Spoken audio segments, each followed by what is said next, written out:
In my humble opinion, those powerful words that I just shared with you, those words of reason still apply to this very day and will remain relevant, as far as I'm concerned, many, many years from today.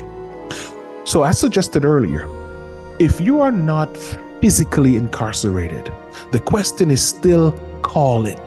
What's stopping you? What's holding you hostage? So I learned this a very long time ago, that when your mind is enslaved, your goals and your dreams can never, ever be free. Why? Because it's your mind that's shackled. It's your mind that's in prison. It's your mind that's incarcerated. Because we already said we are free. We are free to go where we want to.